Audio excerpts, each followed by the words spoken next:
Oui, je suis Bernard Stéphan, je suis le directeur des éditions de l'Atelier et je présente un livre qui s'appelle Marseille Port d'Attache, qui a été coédité avec la maison d'édition du journal La Marseillaise, s'appelle les éditions des Fédérés. Et de quoi parle ce livre, Port d'Attache?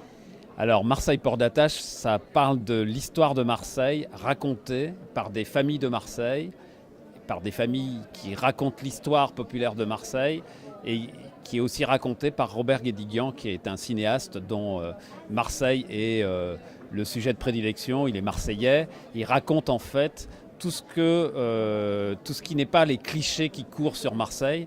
L'histoire de l'invention de la vie quotidienne à Marseille, comment les gens ont construit leur maison, comment ils ont vécu, inventé des manières de vivre ensemble avec des habitants qui viennent de tous les pays du monde.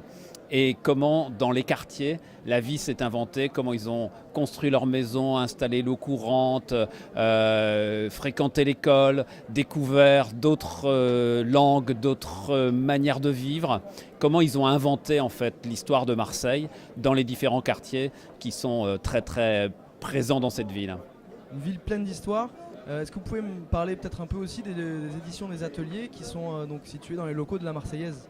Alors les éditions de l'Atelier sont à Paris, enfin à Ivry-sur-Seine exactement, et en fait le livre est le fruit d'une coédition avec la Marseillaise. Et en fait pour faire ce livre, les gens sont venus apporter des photos, des témoignages au journal La Marseillaise, parce que évidemment c'est un journal qui est très implanté à Marseille, et ils ont fait confiance au journal en donnant des photos de famille hein, qu'ils ont retrouvées dans des cartons, dans des boîtes à chaussures, dans différents lieux.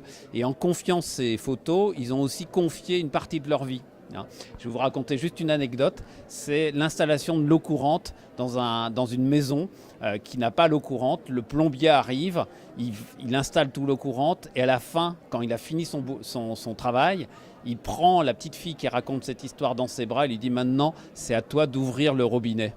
Voilà. Et cette scène-là, c'est une scène qui dit en fait à des jeunes aussi que l'eau courante, c'était une conquête en fait, hein, et que ça procurait un confort qui était pas naturel au départ. Hein.